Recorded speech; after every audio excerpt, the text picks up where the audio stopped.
সুন্দর করেছিলেন। হযরত ইউসুফ আলাইহিস সালামের ঘটনা আপনারা সকলেই জানেন। ইউসুফ নবীর চেহারা দেখে জুলাইখা পাগল হয়েছিল কিনা জোরে বলুন। মিশরে আজিজের বিবি, বাদশার বিবি জুলাইখা পাগল হয়ে গেল, পাগল হয়ে গেল। হযরত ইউসুফকে বারংবার খামচাতে যায়, বারংবার ধরতে যায়, তিনি ধরে ফেললেন। তার জন্য ইউসুফ নবীকে জেল পর্যন্ত খাটতে হয়েছে কিনা জোরে বলুন। মুসলমান, বড় কাহিনী।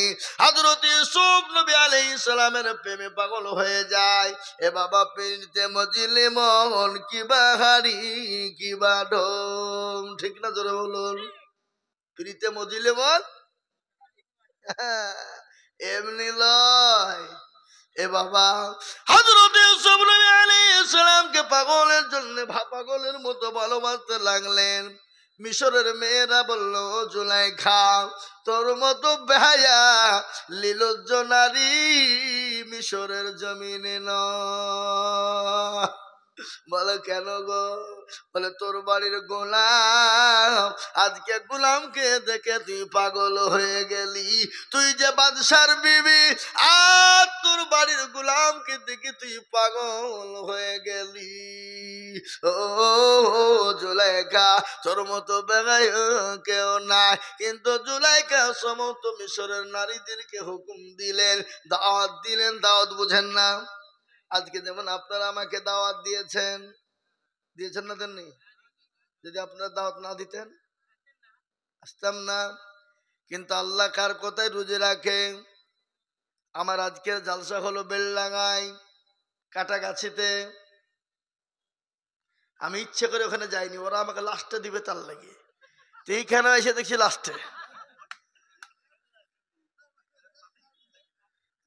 কি ভুল করলো বলো? ওখানে বলছে হুজুর আপনাকে লাস্ট 1টার পর। তা আমি বললাম যে তাহলে ইয়াদের দায় করি, এরা সকালও দিবে। আমাকে লিখে বসিয়ে দিয়ে বলছে হুজুর আপনাকে শেষ বেলাতে দিব। এ বাবা, হে মুসলমান দরদি আল্লাহওয়ালা, জুলাইখার জন্য সমস্ত মহিলাদেরকে যে আপদ দিলেন,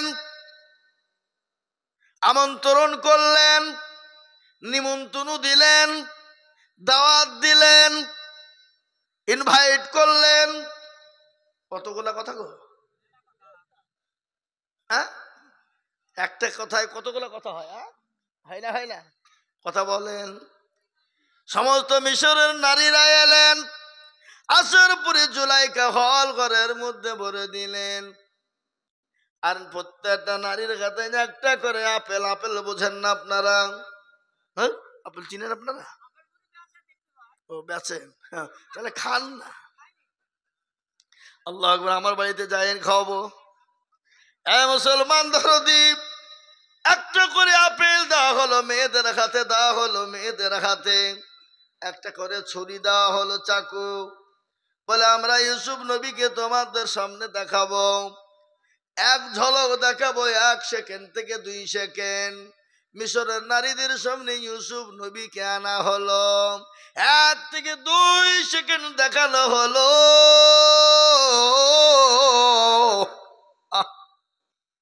মিশরের নারীরা ইউসুফ নবীর চেহারা থেকে পাগল হয়ে গেল। খালি পাগলই না, হাতের আপেল কাটতে কাটতে মুসান্নি বলেছেন কেউ আঙ্গুল কেটে ফেলেছিল, কেউ আপনার কবজা পর্যন্ত কেটেছিল। ইউসুফ নবীর চেহারা দেখে যদি তারা হাত কেটে ফেলে, আঙ্গুল কেটে ফেলে, আমার নবীকে যদি তারা দেখতো, তারা তাদের কলিজা পর্যন্ত কেটে ফেলতো।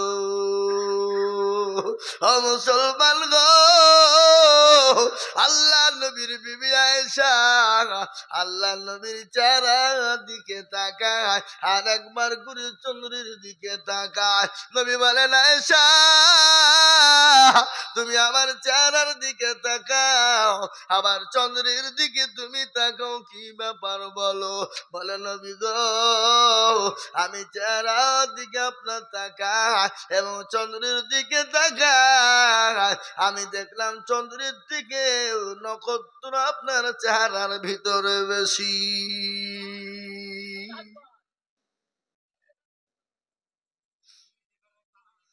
সবাই লিখেছে। আপনারা এমন এই চা খাওয়াইনি তো ভুল হইল? মুসলমান, এত সুন্দর কথা হয়েছে বা গজল? আমার ভাইয়েরা, আল্লাহওয়ালা দিনওয়ালা, ভালো করে শুনবেন কথাগুলা। আমি আপনাদের একটা গল্প বলিনি। বিশ্ব নবীর চেহারা, বিশ্ব নবীর আখলাক, বিশ্ব নবীর চরিত্র, বিশ্ব নবীর ব্যবহার, বিশ্ব নবীর কালচার কি ছিল আমি আপনাদেরকে শোনাই। আল্লাহর কোরআন বললেন, লাকাদ কানা লাকুম ফি রাসূলিল্লাহি উসওয়াতুন হাসানা। হাসানা মানে ভালো, হাসানা মানে ভালো। আমার নবীর চরিত্র আখলাক এত ভালো, এত সুন্দর, পৃথিবীর জমিনে এরকম আর হয়নি এবং কিয়ামত পর্যন্ত হবে না। আমেরিকার একজন লেখক, খ্রিস্টানদের ঘরের ছেলে, যার নাম হলো উইলিয়াম হার্ট। উইলিয়াম হার্ট তিনি একটা কিতাব লিখলেন, বই লিখলেন, যে বইটার নাম হলো দ্য 100 মনীষীর জীবনী তিনি লিখলেন। 100 মনীষীর জীবনী তিনি লিখতে গিয়ে দেখলেন প্রতিটি মনীষীর জীবনে কলঙ্কের দাগ আছে, কিন্তু একজনের কলঙ্কের দাগ নাই। তিনি হলেন জনাবে মুহাম্মদুর রাসূলুল্লাহ সাল্লাল্লাহু আলাইহি ওয়াসাল্লাম। যারা বলুন সুবহানাল্লাহ। আমার নবীর ব্যাপারে কোনো দাগ আছে নাকি? নবীর চরিত্র কোনো দাগ আছে? নবী তো 63 বছরের দুনিয়ার জিন্দেগি বেঁচেছিলেন। নবী তো কোনোদিন কাউকে গালি দেয়নি, নবী তো কোনোদিন কাউকে চড় মারেনি, নবী কোনোদিন কাউর সামনে মিথ্যা বলেনি, নবী কোনোদিন কারোর সামনে বাটপানি চিটারি করেনি। আমরা তো সেই মুসলমান, আমরা তো সেই নবীর উম্মত। আজকে নামাজ পড়ি না, কোরআন পড়ি না, আপনার আমার চরিত্র ফুলের মতন পবিত্র, নামাজ পড়ে না এক ওয়াক্ত। কি ঠিক না বেরিয়ে যখন নামাজ পড়ে না এক ওয়াক্ত? হে মুসলমান দরদি আমার ভাই, এই তো আমাদের নবীর উম্মত। আমরা নবী নবী নবী নবী নবী নবী পাগল, কিন্তু নামাজের বেলাতে একজনাও নাই। ফজরের নামাজ, আচ্ছা বলেন ঈদের নামাজ, ঈদের দিন ফজরের নামাজ কে কে পড়েছেন দেখি হাত তোলেন। মিছে করে হাত তুলবেন না কিন্তু। এই তো 4 নামে গেল দেখছো, তার মানে নামাজ পড়েনি। 2 3 4 5 6 দেখেন 6 7 জন চালা পাননি। আল্লাহ শুনবে, হুড়কি মেরে মাজা ভাঙিয়ে দিবে। চালা আল্লাহ ফেরেশতা শুনবে তাই। ভোটের সময়তে নেতার জন্য সারা রাত জেগে জেগে তুমি লাঠি নিয়ে পাহারা দিতে পেরেছ? কাকে ফাঁকি দিচ্ছেন?